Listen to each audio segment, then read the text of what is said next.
January 17th, 2021. I did a video last week or the week before on attempting to switch over to a solid-state hard drive, USB hard drive for the Raspberry Pi, and had issues with that particular hard drive and enclosure. I think more the hard drive than the enclosure. In the meantime, I've managed to get it sorted, get a new hard drive here and a new enclosure from, I put links in that video, I'll put links in this video from a blog or a journal that somebody wrote about different drive speeds and compatibility and all that sort of stuff. So I took links from that and I ordered those specific drives and enclosures. This is a Kingston solid state flash drive and an Initech enclosure. These are UUAP, I think is the nomenclature or whatever. Anyway, I'm going to, amongst the other 30 things I'm going to try and get done today, I'm going to try and get these hooked up and clone off of the current running Raspberry Pi to this and see if we can't boot off of this. This should dramatically increase the speed of the Pi, and of course will increase the drive capacity and reliability as well. Those little SD cards that we use in the Pi as the default boot devices are really only good for, I think, around 10,000 read-write cycles. And so after about a year with the database and all the stuff that my Pi is doing, they tend to wear out. And I want to beat it to the punchline this time and not have to write a new card and fresh install things again. So this is an attempt to upgrade reliability and speed all in one. Alright, I will pick this up as I move through the project, and hopefully I'll get this done tonight, but we'll see. Lots of other things going on tonight, including tonight's Sunday night All Things NaturalNet, live streamed on the YouTube channel here at 9 p.m. Eastern Time, or 6 p.m. Pacific Time. So hope, if you haven't seen that yet, you'll tune in for that as well.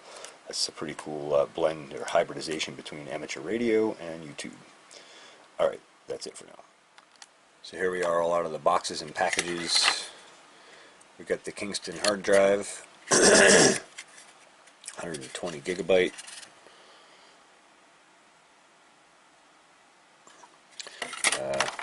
The cable, the enclosure.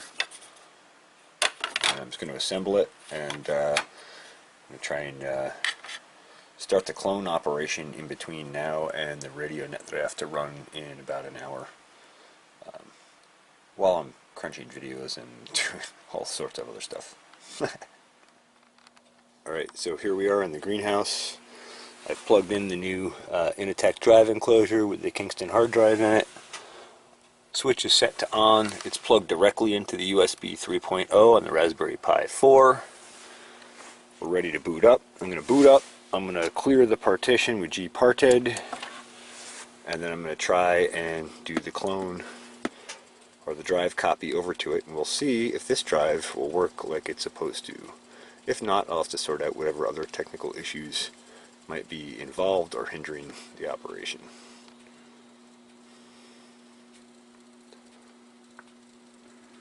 So we're booting up, and I'll pick it up in a minute. Alright, so first we do sudo apt update, then we do sudo apt full upgrade. We say yes when it asks if we want to add additional files, packages, etc.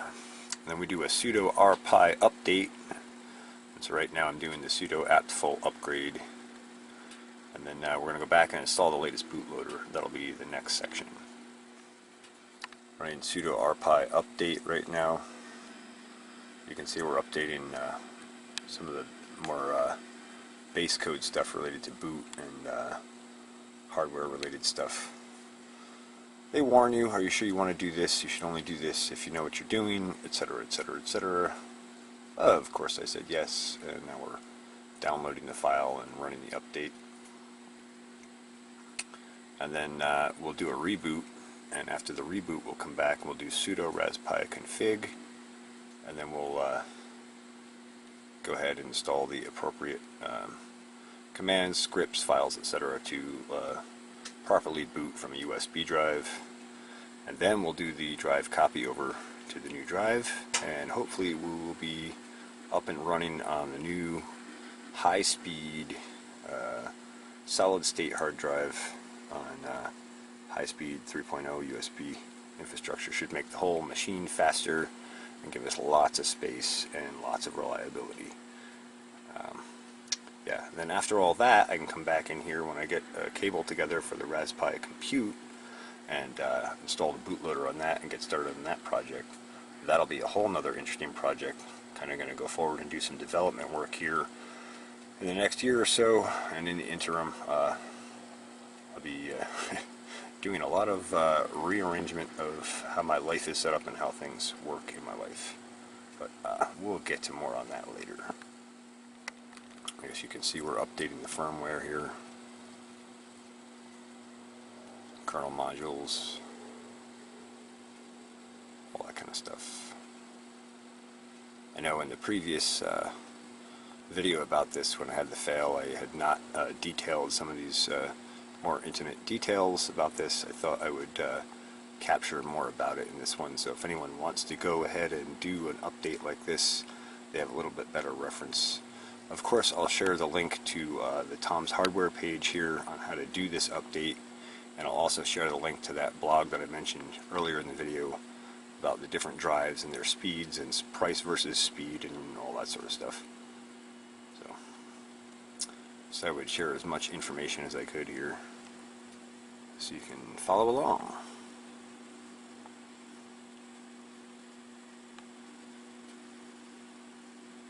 Anyway, you can see it's installing firmware updates, kernel modules, and dependency mods.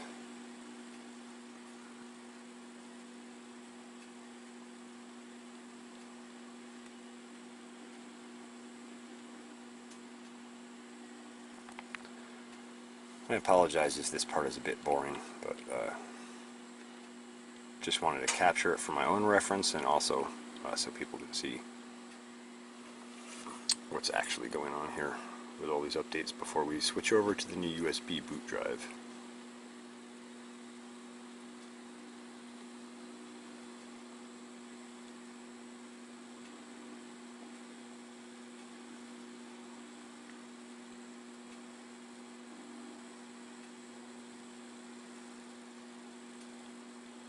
I think I had too much coffee.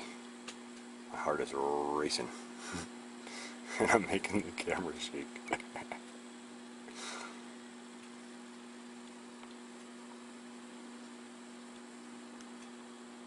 Alright, now we're ready for the reboot. We'll come back and proceed onward. Alright, reboot went pretty snappy. Now we're down to the part where we do sudo raspi config. I'm going to go through these steps. And we'll finish it up. And then we'll select no to reset boot ROM defaults. Then we'll select the boot order. We'll select USB boot. And then when it asks us if we want to reboot, we'll say no. And then we'll go over to the SD card copier and copy the SD card over to the new USB drive. Alright, so that's the sequence. Okay, I went through that sequence. Now we're going to go to accessories, the start menu, accessories, SD card copier. We're going to copy from the original card, and we're going to copy to the Kingston card. And I don't believe he said anything in here about using new UUIDs. No, that's not checked. Right, and then it's going to copy those cards, and then we'll try the actual restart. I have to go run a net here shortly, so I'll come back out after this copy completes, and we'll actually run the restart and see if it actually works. So I'm going to start the copy now. Still erase all contents on Kingston? Yes. And so now we're copying. Alright, we'll catch you on the flip-flop. Alright, copy complete. The moment of truth. We're going to pull the SD card out and try booting off the drive. Ready? Here we go. Booting.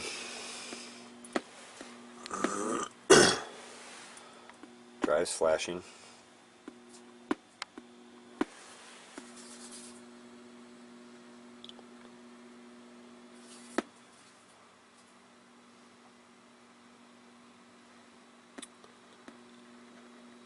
We'll see.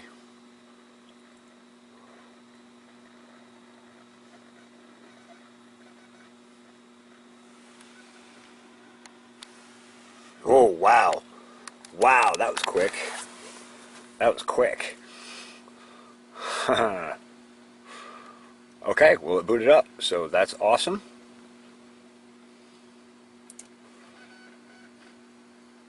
Let's just see how snappy she is now. Yeah. Yeah, pretty quick. Alright, let's bring up the SQL charting program, the SQL statements for the charting program. Put the chart back online. So that worked. That's awesome. And the drive is already noticeably faster, even in boot up. And it wasn't it wasn't a delay or any kind of weird trying to mount the drive. It was just snap, up and go. So that's really nice. So there you go. Success, up and operational on the new USB hard drive. So hope someone finds this interesting or informative or helpful. And if you have any questions or comments, please do so down below. Thanks for watching the Pharmacy Seeds Network. And don't forget, keep your friends close and your farmers closer.